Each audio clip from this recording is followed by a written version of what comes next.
Hello, welcome to my YouTube channel. My name is Tuta Aki, and today we are going to talk about venous insufficiency. This condition occurs due to destruction of the valves in the deep venous system of the lower extremities, leading to dermatitis, cellulitis, and ulceration.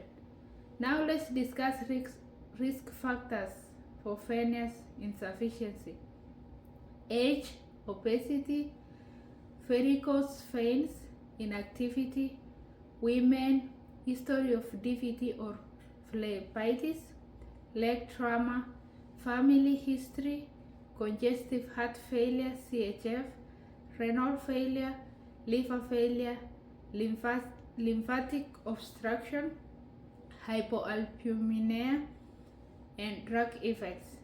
Now let's discuss about assessment for venous insufficiency. You can see dermatitis in the calf and ankles, edema, ulcers with uneven edges and pink ped ulcer, skin discoloration, visible veins or varicositis, leg fullness, aching and heaviness, leg cramps, and itching. Now let's talk about diagnostic study for venous insufficiency. They can do duplex ultrasound, which is the common one, that shows blood flow in veins and detect blood clots. They can do MRV. They can also do CT scan, which shows blockage or narrow veins. They can do what we call photoplethysmography, PPG, which shows changes in blood volume in the skin.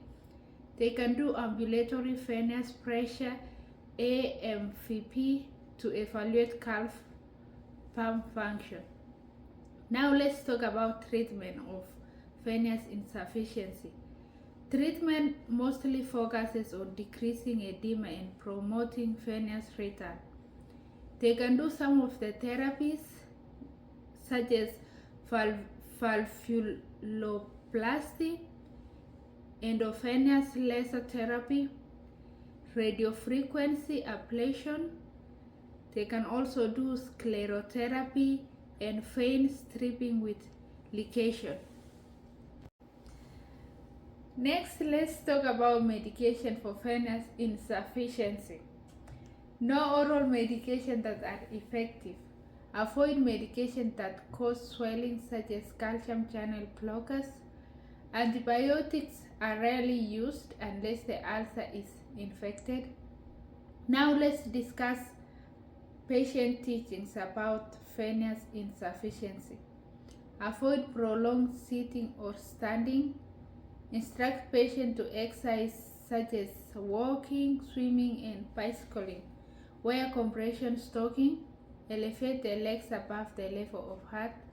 Use sequential pneumatic compression as prescribed. Now let's talk about some of the complications for venous insufficiency. It can lead to chronic pain, recurrent cellulitis, chronic non-healing ulcer, DVT, pulmonary embolus, and lymphoedema. Now let's discuss about venous stasis ulcer.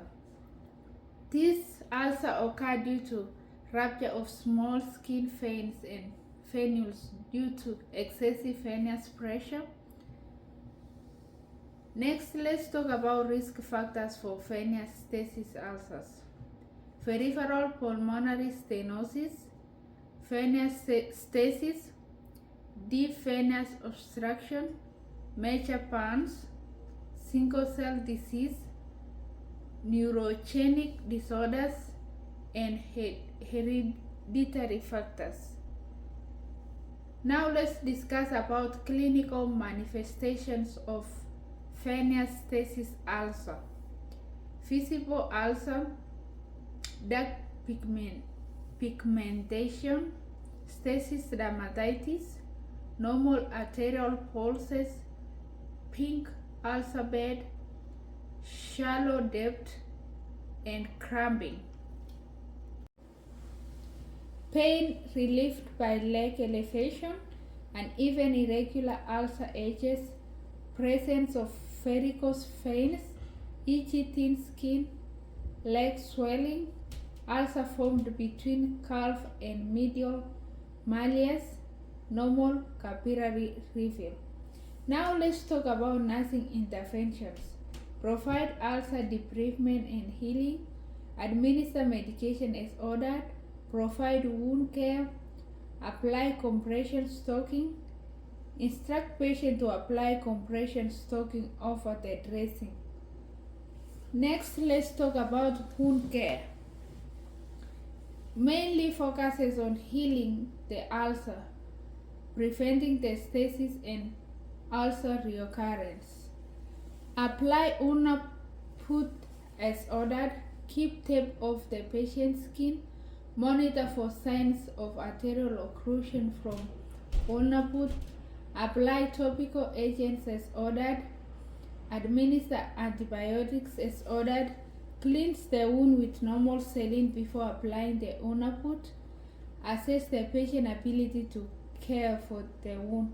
Thank you for watching my video. If you like it, please subscribe and share with your friends.